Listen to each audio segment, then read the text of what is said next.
Ladies and gents, welcome to this is the final panel of Event Well Month 2020. And the title of this panel is Hey Man, Get Talking. And the obvious sort of idea behind this is that we talk about the specific and unique challenges that men face when it comes to mental health. Absolutely not to say that men's mental health is any more or less important than women's, but the stats, particularly when it comes to suicide rates, depression diagnoses, they do point to quite a unique and specific challenge for men. So we've decided to dedicate the next hour or so to talking about that challenge specifically. And I'm joined today by three awesome gentlemen, and I'll let them introduce themselves. Charlie, Pat, and Rich. Pat, if you could tell us a bit about yourself and where you're from. Hi guys, I'm Patrick Moore-Jones. I've run my own personal training and freelance company for over 10 years now. I started doing that job as a passion from the get-go, really. As soon as I finished university, I went and did a bit of traveling and then came back and started the business because I knew it's what I wanted to do with life. I'm from London, and my philosophy behind my training approach is really geared around well-being. So fitness is one huge aspect, but also is so the mental, the social, and the psychological sort of the responsibility that we have to look after our wellness long term. So that's really why I've probably been asked to come on here, because I talk a lot about mental health and why it's so important for us to approach that on a day-to-day basis. Cheers, mate. Rich? Yeah, my name's Richard Clarke. I'm transformational life coach. I started coaching in 2010 initially. Actually, I was before that I was in the fitness industry, and what led me to go from the fitness industry like Pat to coaching was that mental, the mindset, and I became more interested in getting that mindset right as well as the body, which is why I kind of drifted across. The main for me the last couple of years ago, I had a kind of a thought that I wanted to get involved in something to do with men and male mental health, and for the last 2 or 3 years I've been involved in a kind of a founder member in a group that's here. I'm from Guernsey, a group that's on Ireland called Man Club, and it's a group for men only, which we kind of created out of somebody's living room, which the premise was purely just to get guys together and start talking. So that's led on to it's quite a big operation. It's quite a big thing now. We had an award-winning documentary made about it, so I'm here to share whatever I can in that experience over those last couple of years with anybody that it might help. Awesome. Cheers, Rich. Charlie, last but not least. Awesome. How's it going, guys? I'm Charlie Watts, founder of a gym business called Manor. We have 10 locations across London, and we've actually done quite a lot of work in the mental health space. A couple of years ago, we started a movement called Strong Not Silent, which is essentially kind of, a movement to try and help break the stigma around mental health, and particularly being a voice and kind of attracting perceptually strong men. It kind of creates a different angle to open that conversation. I'm personally an ex-professional MMA fighter. I've been in the fitness industry for 10 years. A lot of my colleagues, and in fact my co-founder, is also in the fighting world. And one thing, and one of the main reasons we got into business was to create impact over profit. Profit is obviously a byproduct of the impact we create. So that's kind of a bit about my backstory. And today I really want to share some of my experiences around mental health. I've been through a bit of a journey over the last 2 years, and yeah, I'm definitely enlightened. So hopefully I can add some value, and hopefully some of the things I have to say can resonate with someone. Awesome, mate. Thanks so much, and we'll definitely get into at least some of that today. Brilliant. That's the plan. So just to give you an idea of who I am as well, my name is Mark Maher. I am Sales and Marketing Director of Boulevard Events. I'm also the proud chairman of EventWell. And I'm very proud to be part of this conversation, and I'm really glad that Helen and Louise and the guys asked me to moderate, because it's certainly a topic that's very close to my heart as well. So just to give you guys a bit of a background on some of the stats before we get into this. So in the UK, male suicide rates are 3 times higher than females, yet women are more likely to be diagnosed with depression. The stats are similar in many other countries around the world. Suicide is the single biggest killer among men under the age of 45. And whilst women attempt suicide more often, more men actually die from suicide. So they're just a few sort of key stats that quite obviously point to a unique challenge that men face in opening up and actually talking about these problems, because it seems like men get to the stage of wanting to take their own life before anyone gets the chance to intervene, because they're not being diagnosed with depression as frequently as females are. So they're clearly not talking about the issues that they're having, yet they're taking their own lives more regularly than females. So there's obviously quite a specific issue, and that's specifically what we're going to try and dive into today. I just wanted to share one thing that occurred to me when we were gearing up to do this panel, and that is that from a personal perspective, I've never felt like I have an issue with talking about my feelings and opening up about things. The issue that I've found that I have is knowing when it's a time, because there are times when I'm actually all right. I've had a bad day, or I've had a bad week, and I'm struggling with some stuff, and you can probably tell, but I don't necessarily need to address it. I just need to work through it, and I'll be all right. And sometimes during those times, people will say to me, "Are you all right? Do you want to talk?" And often I will. Sometimes I will, and sometimes I won't. And if I do, sometimes it can create a bit more confusion and a bit more of an issue than perhaps there was before. So my battle's always been, when is it the time to talk, and under which circumstances?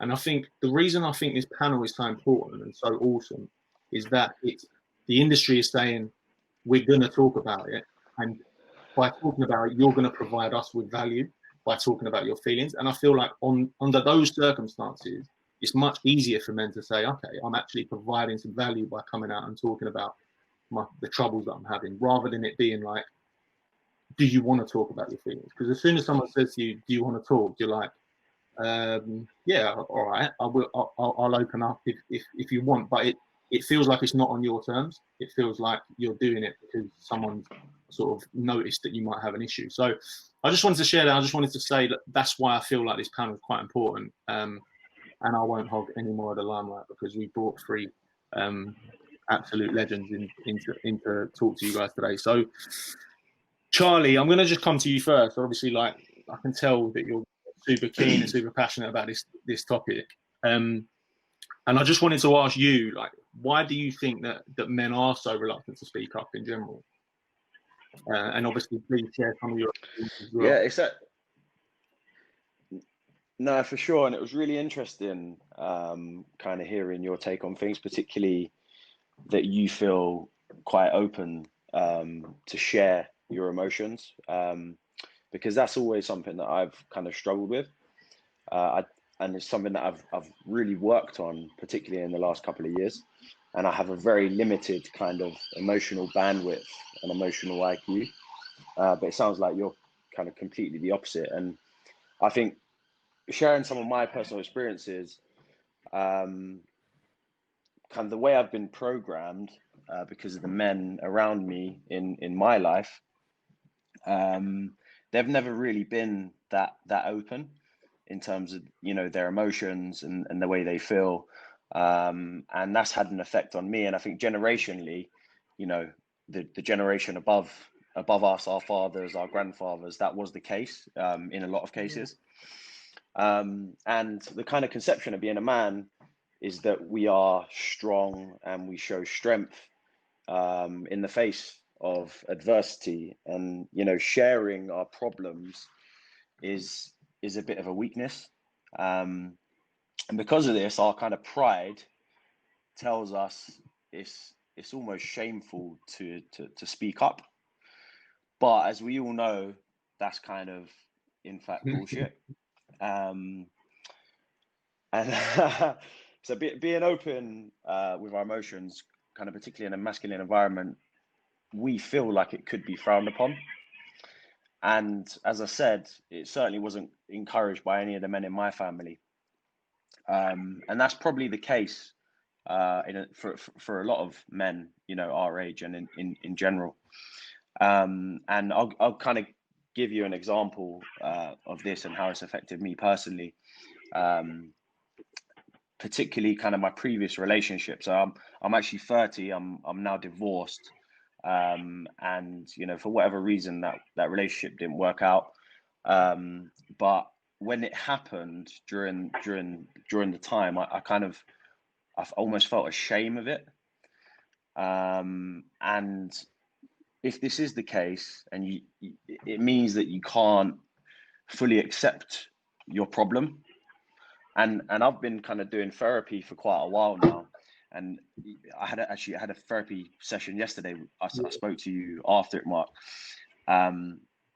And you know, the first step to overcoming shame is acceptance, and then what will help that shame is actually sharing your problem. And as the saying goes, you know, a problem shared is a problem halved. So that's kind of a bit of kind of my personal experiences, and as I've learned to be more open about my emotions, it's been a massive relief for me in general, and I feel a lot happier in life. So it's been great. Mate, really. that's awesome. Like hearing you share about because like it's nice that you sort of segregated like how I potentially am and versus you, because I've always felt like this concept of manliness is I don't feel like society expects that of men as much these days. But a lot of men still have this sort of inbuilt expectation of themselves that they have to maintain that manliness. And actually, I think a lot of society actually sees men who open up and talk about, and they've got the guts to open up and talk about their own feelings to provide perspective for other people. They see that as more manly in this day and age. And I don't know if you've got anything to add on that, Pat. I do, yeah. I mean, I think thank you for sharing, Charlie, man. I really think it is so important Cheers, bro. be able to articulate how you feel. And you hit the nail on the head, in my opinion, in terms of we're of the first generation of men where it is more acceptable to talk about issues with regard to stress or responsibility or overcoming adversity in our environment. And I feel very passionately that because of that, it will be the generation after us where the opportunities to talk and the openness in men will be greater, because I know that my son is going to learn from a very young age that he's going to be able to come and talk to me when he needs. But I didn't have that from my dad, and I know that my dad didn't have that from his dad. So I feel like we're the sort of groundbreakers in that respect with regard to being socially able to open up and talk about stress and responsibility and adversity when we like, and not feel ashamed about it. I learned this lesson very young, though. That was something that I had to overcome. I was in about between 10 and 12. I started getting this is my personal experience, very, very, very painful, many hours long stomach pains. And I would go and get lots of doctor's appointments, and they'd be like, they couldn't figure out why. I'd have blood test after blood test, and they'd send me for this and that, until eventually I was diagnosed with anxiety as a 10-year-old. This was down to being put in a position where my separated parents used me as the go-between. So I was the person that dealt with one's conversation to the other, because they refused to talk to one another. Now, my manifestation of anxiety was in stomach pain, And this is now well known that, you know, the body manifests anxiety in many different ways, whether it's headaches or stomach pains or all these different things. And after I was prescribed some counseling and some therapy, it took me quite a while to go to those sessions in the first place. And the main thing for those sessions was being sat between my mum and dad, who I had not seen be in the same room together for many years, and them talk it out in front of me. So that took a lot of the weight off my shoulders, and that taught me from a very young age that I needed and had to talk about how I was feeling. If I didn't, it would result in some issue that would come to the forefront, whether it be physically, whether it be aggression, because I would have these sort of aggressive outbursts where there was a lot of pent up energy that I hadn't released because I hadn't talked about it. And so that gave me a platform on which I could develop the sort of openness and need to talk about my problems to those people around me, because I knew that it would have a big effect on helping relieve the stress and anxiety that all people, women, men, children, old people, they all have, because we live in a very pressurized society. So I feel like that was a really big opportunity for me to sort of understand why and then know how to deal with that issue going forwards. It's awesome, mate. Thanks for sharing that. Yeah, man. Richard, sorry, I'm just trying to unmute you. That seems to work. So we just sort of obviously touched on this concept of manliness, and that the idea that men are supposed to be strong and in control all the time. What's your take on it? Do you think this is, you know, society expects this of men these days, or is this something that, you know, we try to uphold, perhaps unnecessarily at times? I think actually the answer is both. Yeah. I think there's an expectation, and we try to uphold it. Just really talking on the back of what the other guys just said, it's an interesting that links into this expectation, because I realised I'm like probably what would be classed as the above generation from these two guys. So for me, I've been through a journey where when I started doing this kind of work, I realised I had an environment where I was told things like man up and don't cry and, you know, don't be a sissy and all that kind of stuff that was said at the time. That wasn't my home environment, and I hadn't realised that until I started working in this environment, that I wasn't actually brought up. I was that same environment. However, I was like that, and so where that came from for me was society and not home, because that's where, whether it was peers or teachers or you know, family members or whatever, that came from somewhere, but it wasn't from home. And I think then that, you know, then leads into you know, film and TV and movie and social media and all that kind of thing. It was all geared around that kind of premise, that you know, that kind of premise of manliness. When I started going into this kind of environment, and I like kind of had to, you know, had the opportunity to grow into this kind of like, well, actually, I was like that, and that was society when I was growing up.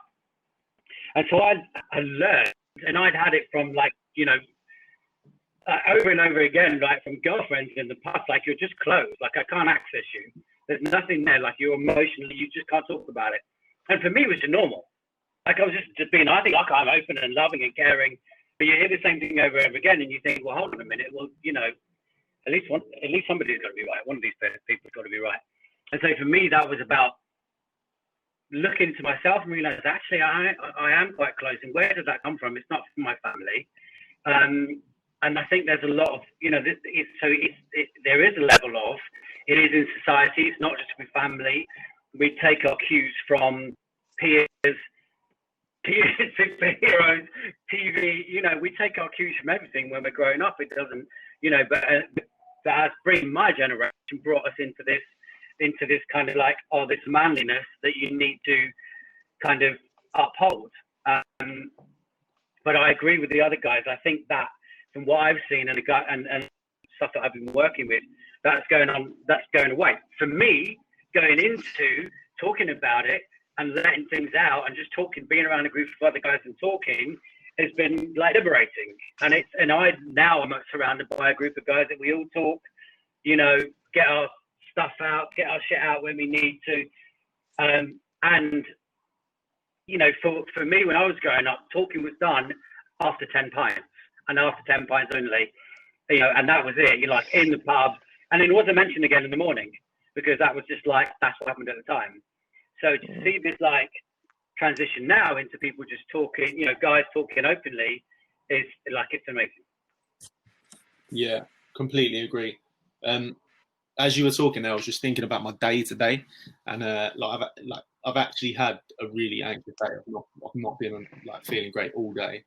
Like felt really sad, and it's been noticeable for the people around me. And they've like throughout the day, like, I've been asked a couple of times, like, "You all right? Is everything all right?" And I'm like, I'll probably feel better if we talk about it, but I know that the things that are getting me down now, I can deal with them. And if I talk about it, it makes me then feel a little bit like I'm not able to deal with it, because I've had to voice it. It's not that I'm not willing to. It's just that as soon as I say it, if it doesn't feel like a big enough problem to sort of get through on my own, that I can't get through on my own, as soon as I say it, then it becomes like an issue. And like that's why I've been so excited about this talk today, because we're here to specifically talk about these things, to provide value. And like me just saying it then doesn't feel like it's more of an issue. It just feels like I'm adding value to this conversation by talking about my own experience. Whereas if I'd have said it earlier to the person that had noticed that I had an issue, I would have felt like I was giving away some power. And that's like, it's just that like, as you were talking, I was kind of conceptualizing and perspectivizing things. And that's why I think like this stuff that we're doing now, like this conversation here, is so important. Because it sets the agenda, and it says like, we're gonna listen to you now, and whatever you say is going to be valuable. So sort of sorry to again hog the limelight, but moving on from that, there's a couple of other stats that you just want to share. Like there's as many as 2 in 3 men in the UK have said that they felt overwhelmed or unable to cope within the last year. Only 1 in 4 feel they can talk to family and friends when they're feeling stressed about it. And obviously that highlights that everyone's backgrounds are different. Everyone's support networks are different. But Pat, I was going to ask you, like, how do you think that in a more general sense, we can get men talking, whether that's, you know, it might not be that they talk to their family. It might be that we need to create some more opportunities like Richard's got to talk in these groups. But how do you feel like we can get more men talking? It's interesting. I am the person in both of those stats. I am that guy. I had a son in January. It has been really overwhelming. Like way bigger than I ever imagined. Like I thought I was prepared for this. Like I'm quite a level-headed bloke. Like this is crazy. And so I'm also that person out of the 1 in 4 that feel like they're able to talk about it, because I'm a little bit better practiced because of what has happened in the past, and I know it's important to talk. My practice and the way that I approach it, I think, has been always to look at people in a similar situation to me, other guys, and try to reach out. And so whether I think I've reached out to you, Mark, a few times, and we've had a good talk on the phone. I've reached out to a friend of mine that had a son last year, and it was more or less along the lines of, are you free? Can we meet up? And they have no idea what's happening. And basically, they're just going to be the person that I talk to. But what you always find, what I find beautiful about this, is if they are in a similar situation, like they've got a young child and they have a business and they feel responsible for their, home life, dad life and work life, like I've got, every single time I get a response that's, oh, I'm feeling this too. And what we have to understand as men is there are literally millions of other men in the same situation as you who are struggling with the same things as you. Because we are all living in this same situation of the societal sort of rat race where we have to make enough money to live and support. And not that we have to support our families, but we, as men, subconsciously give ourselves the responsibility to support other people and help other people. And I feel responsible for the people that I work with, you know, the clients that I have, my family members. Like, I feel I am able to give positive influence in their direction, so I feel responsible for it. I also, just to touch on the point that you made, Mark, about how you wanted to work through something yourself, I also feel responsible that if I talk to someone about it and I don't have enough time to go through it properly with them, then I will be giving them responsibility for me. Yeah. And I don't want them to feel responsible for my mental health. And I think that's why the opportunity to reach out on a one-to-one basis with people who are in a similar situation to you, or to someone in your family that are in or have been through something similar, you have to not treat it as though I'm going to, you know, this is going to be our time to talk things over. It's, I want to meet you. I want to I want to catch up, because men, they don't want to say, oh, I really need to unload all my shit on you. Can we talk about it? Yeah. They want to talk. They want to say, can we meet? It's so interesting. Can we be friends and have a friendly conversation, and then approach it with that, because you won't realize how much we are all experiencing the same thing until you start talking about it. That is so. I remember that specific time when you reached out and said to me, "Can we talk?" Recently, and I needed to talk at the time, but you made it so that I felt like I was providing value to you. You were like, "Can you make time for me to come and like so we can have a conversation?" And at the time, I got so much out of that, because I was like, we both spoke, we both got a lot out of it, but you reaching out to me, you made it feel like I was going to provide you with value by like meeting up. No, I needed help as well. It was really like, and that's a really good point. Charlie, sorry, mate, you were going to jump in there. Yeah, and kind of, I was just going to say that's a really interesting point. Like, just obviously the question was, how do we get more men talking? But you just have to start, right? And by reaching out to, you know, if it's not a family member, it's a friend, to share your problems. Sometimes when you show that vulnerability, it means that the other person actually opens up, and, you know, 9 times out of 10, someone else is probably has the same problems as you, so you can really connect on that level and open up to one another. And kind of on an individual scale, that's going to make, you know, a big impact to you and the person that you're communicating with. But kind of collectively, how do we make an impact? It's doing amazing events like this that you guys are putting on, to raise awareness, particularly initiatives that are appealing and attract men, but also supporting kind of amazing charities and movements and people that do support mental health. Because now, at a time more than ever, when we do kind of need these resources, I think there was some sort of horrifying stat that charities were set to lose something like 48 billion in funding. I think that's now at 11 billion through lockdown. And these are the resources that are supporting people that need their help, right? Like Calm, there's a lot of volunteers, and there's also a lot of people. This is a charity, the Campaign Against Living Miserably, who do some incredible work. You know, a lot of their staff have either been furloughed or made redundant because they've run out of funding. So, you know, how can they accommodate for the kind of mental health pandemic that's upon us? So raising awareness collectively by incredible events like this, and then also, as you say, individually, reaching out to people and starting talking. Really good I point think it's really important. Like, I just want to take the opportunity to give a huge shout out to the EventWell team, because none of the team are paid. Everyone's a volunteer in EventWell. We've got like a full board of trustees that have been working tirelessly throughout lockdown, at a time, and they've really upped their game in lockdown, because the guys have obviously recognised that this is a time, particularly in events, where people are going to be, you know, a lot, like the events industry stopped, and everyone's purpose is just put on hold. And so, like, a lot of event professionals are really struggling. So I just want to give a shout out to the EventWell team, because, you know, this is just one example of some of the work that they've been doing, and everyone is, you know, a volunteer. So absolutely, 100%.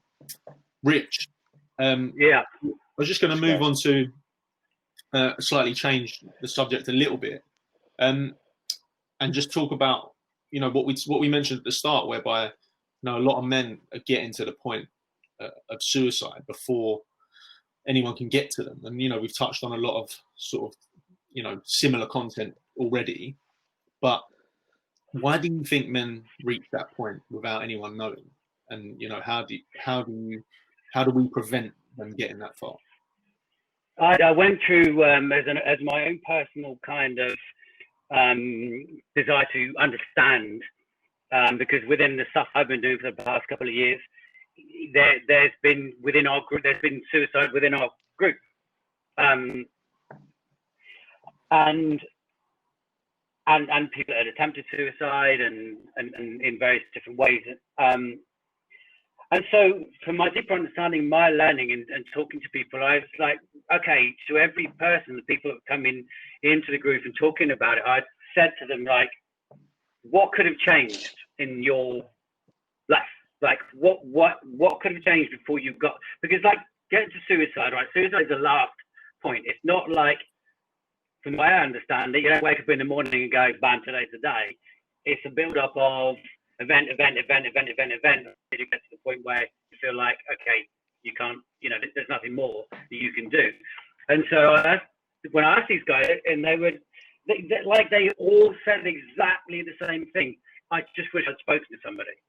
And it was like person after person after person. It was like there was no different answer, and it was just, I wish I'd spoken to somebody. So I think, going back to where we've been, where we were just talking about, like, the more we promote this idea, the more we do events, the more we understand that it's okay to talk, and the more we reach out to people or listen to people, and like, it's just talking and just listening. And I think it's important for us as guys to understand that we naturally want to fix, and we naturally want to be like, we're fixers, like we want to give a solution, you know. And actually, it's not about that, you know. It's not about, if someone wants to reach out to you, or you want to talk to somebody, you know, if somebody asks you, you know, can I talk to you? It's not about giving a solution, you know. It's just about getting that, or giving judgment, or, you know, passing off,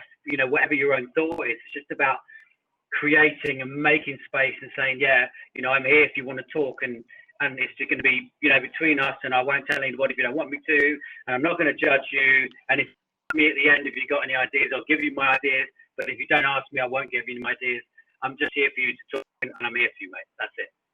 Just create that open space, and just let people know that talking is okay, and, you know, and that it won't get talked about after that. Just like, it's got to be open, and more to people, to guys, to understand that you be the person that makes other people understand that it's okay for them to talk to you. That you be there for people and say, you know, either I've been through it, I understand, or I'm here for you, and if you want to just talk, then I'll just listen. I mean, what you just said makes a lot of sense, actually, regarding sort of the build up, and then afterwards, all those guys saying that they wish they'd just spoken to someone. I don't know if any of you have read it, book by Malcolm Gladwell, Talking to Strangers. It's a new book he's brought out recently. Yeah, I'm halfway through. And he talks about suicide in that, and there's this concept called coupling, which basically is, it's not just the mindset that you want to take your own life, because a lot of more people than probably we expect have that mindset, and they thought about it. It's also having that mindset, but also combined with a really easy access to a means of doing it. So we use the example of like the Golden Gate Bridge, and there was like this big hoo-ha about putting a net by the Golden Gate Bridge, to stop people jumping off. And like a lot of the community were like, why are you putting a net? If someone wants to kill themselves, they're just going to find another way to do it. It's not going to solve anything. But actually, it did. Like it drastically slashed suicide rates just by putting this net in. And it was the same effect when they stopped, when they got rid of gas cookers, because a lot of people used to put their head in a gas cooker to take their own life. And there was suicide rates in like the late 70s were really high. As soon as they got rid of these cookers, suicide rates were slashed because it just removed the really easy method of doing it. And it's that coupling between having the mindset, feeling really bad at a particular point, and also having really like easy access to a means of doing it. And it, like, I think that sort of resonated as you were speaking there, Rich, that a lot of people probably they might feel suicidal, but they don't actually think they're going to do it. And then a means of doing it actually presents itself that's quite easy, and it's just caught up in, and then the moment takes them maybe. So yeah, I just wanted to add that. But one thing I really want to touch on today, and I think we've got a panel of people that can really help with this, and I want everyone to try and contribute if we have time. But Pat, I'll come to you first. Richard just talked about this idea of us wanting to fix things, and a lot of the time when we feel terrible, sad, depressed, whatever, anxious, we just want to fix it. And obviously we know, being in the health space, that a lot of the things that can make you feel better in the moment aren't necessarily long-term viable solutions for you feeling better long-term and getting a better handle on your mental health, whether that's substance abuse, alcohol, or whatever it might be. And I thought we could maybe try and provide some value in terms of like healthy coping mechanisms that we can go turn to when we're feeling like this. I suppose I'm almost just going to answer this with how I've done it for myself. I've literally spent the last 10 years building up habits, and although Remy has disrupted my habits, that's my son's name, quite a lot, I've managed to keep some the non-negotiables, I call it. So obviously, being a PT, physical movement is the most important. But the morning is my time for my mind. So in the morning, I spend 10 minutes meditating, which could be anything. Meditation is reading. It's doing anything mindfully. For me, meditation is a breathing exercise. So I do some Wim Hof breathing for 2.5 minutes, 3 minutes, and then I sit and I just try to visualize. I use visual meditation as my sort of stimulus to imagine my brain like have loads of balloons in my brain, and they're all thoughts, and I just go around popping all the balloons in my brain. That's it, until I've got no balloons left, and then I just enjoy this great space in my head. So I use visualization. There's many ways you can do it, but I grew up learning that meditation first thing in the morning, there's a brainwave in that you have just after you wake up, which is very conducive to good quality meditation, because my dad and my mum both did meditation. The second one is a gratitude journal. I mean, for me, remembering how lucky I am to have a roof over my head and running water is so important, because I know that literally billions of other people don't have that. And then all of the comparison shit that you hear on social media just goes out the window. Because, I mean, I'll look at Charlie doing a workout and I'll be like, look, I'm not going to get there. But what I love about it is that I'm inspired by it. I'm not treating it as though something that I should be ashamed of not being able to do. Or even all the stuff that you're doing at the moment, Mark, is so impressive, it's so powerful, it's so inspiring. And I should take glory in that. And that's why social media can be dangerous, because it can go in one or two directions. It can be a positive influence, or it can be something that can make you feel ashamed of your inability to match these other people. And that sort of ties in with the Sapiens thing, where we're only really designed to sort of work and live in a community of about 200 people, because then we can only compare ourselves to probably 5 people our own age. But now we're comparing ourselves to 50 million. Yeah. And that is a big problem. And I don't want to jump on the social media bandwagon, but it is damaging if you're constantly comparing it, if I had to compare myself to everyone I follow on Instagram, but I'm sure I don't want to be that for other people. You know, I don't want to have that influence on other people. Be like, look how amazing I can do this, and then it can make them feel negative. So a gratitude journal to tie that up is so powerful, because every morning you remind yourself how lucky you are to have the things that you have.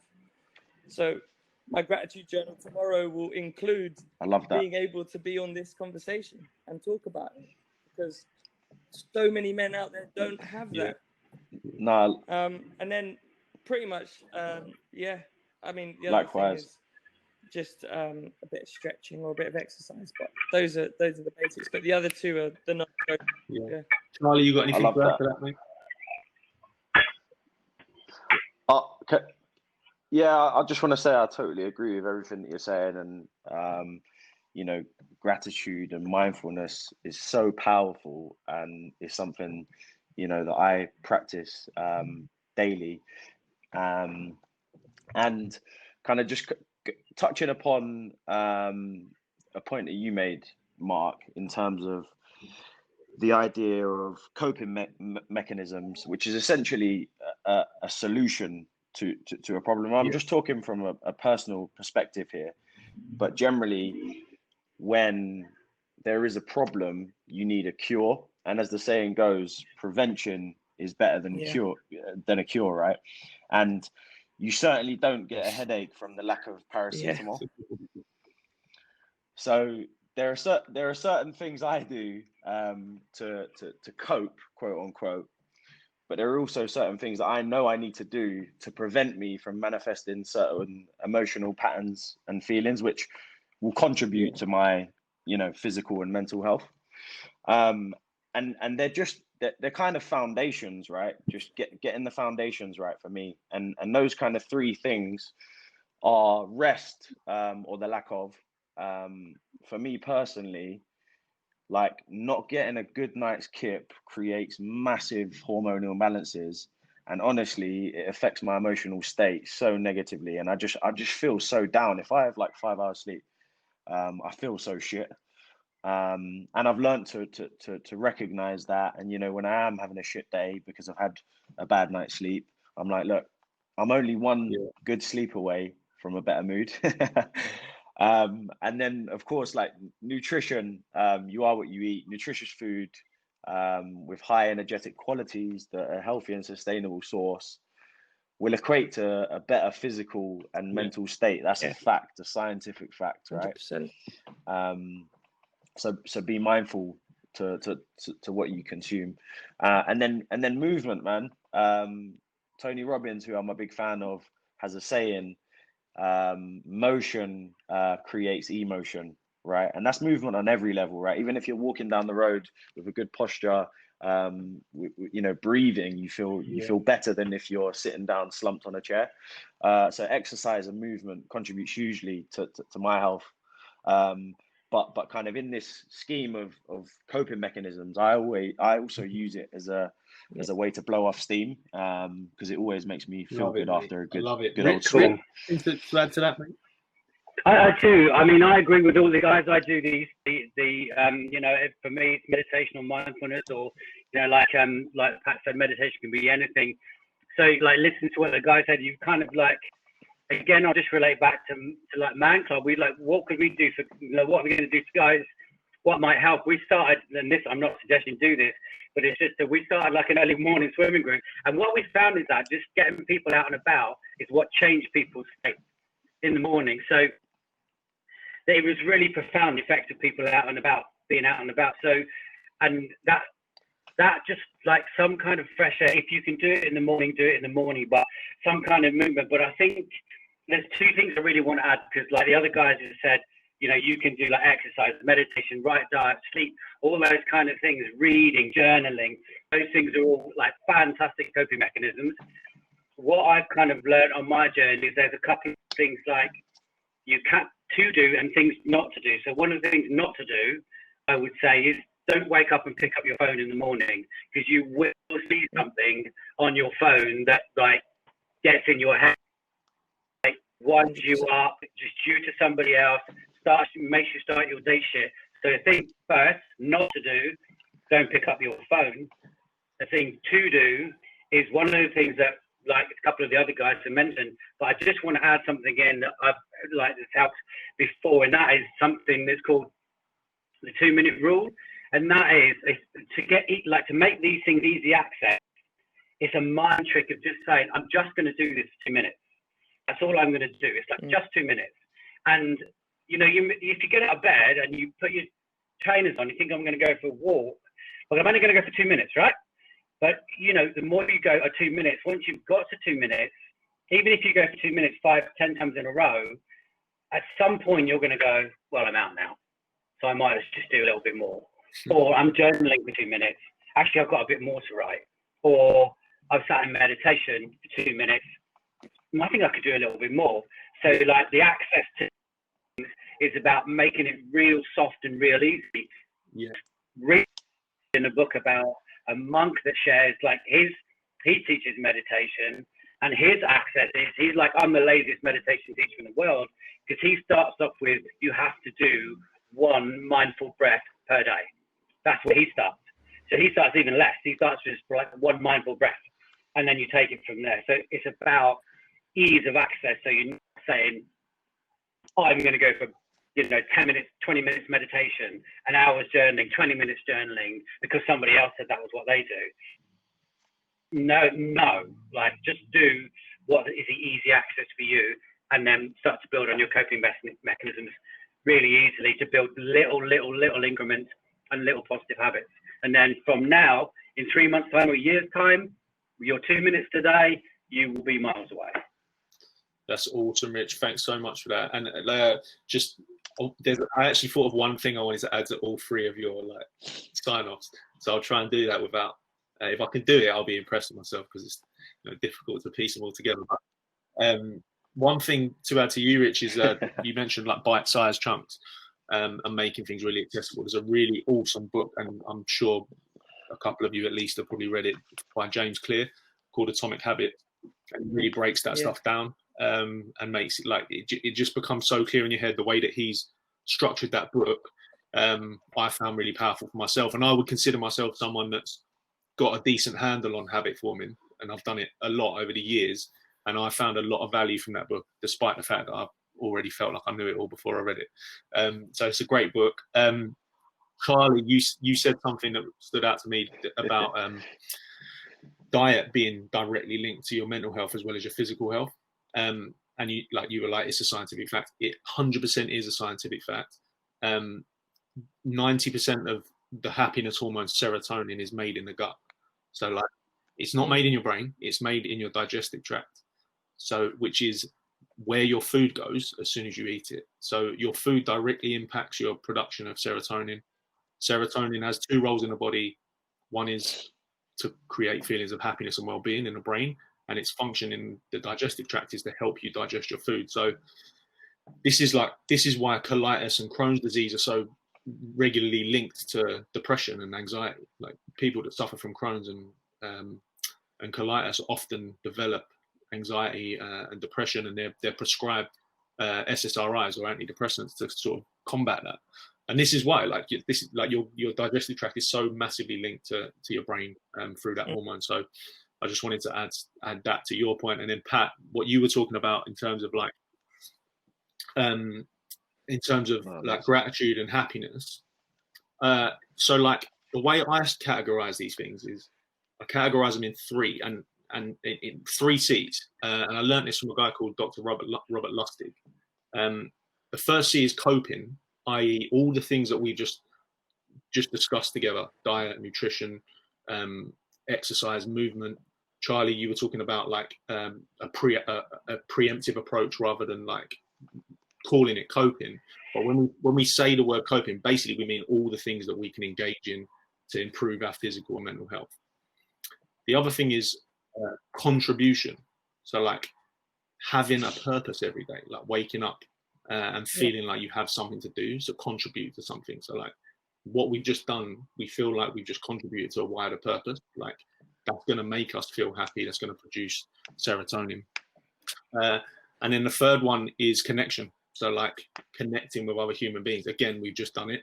over Zoom isn't ideal, but you know, if we could have done this in person, it probably would have been a little bit more powerful.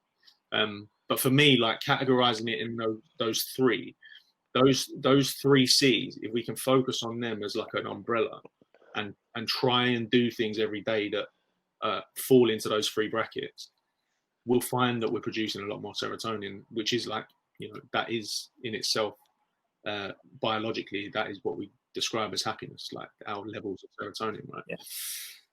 So yeah, I just wanted to add those three bits, inspired by all three of you.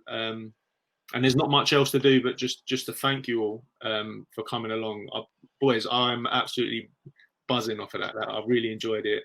I thought everyone brought some absolute fire and real value. And I think that a lot of people, whoever watches this, obviously the audience that joined in live, and then when we share this on various channels, we'll get so much out of that. So yeah, thanks so much. Thank you very much, Mark. Mate. Amazing to be part of it. Yeah. No, thanks for having me, Mark. Yeah. I thought you led us pleasure. very well, Yeah. mate. It was very, really very appreciate nice. it. Very good conversation. Appreciate you talking with It was easy with you guys, absolute professional. Come on. All right, I'm going to sign off. Guys, thanks for coming, and we'll see you all soon. Cheers, guys.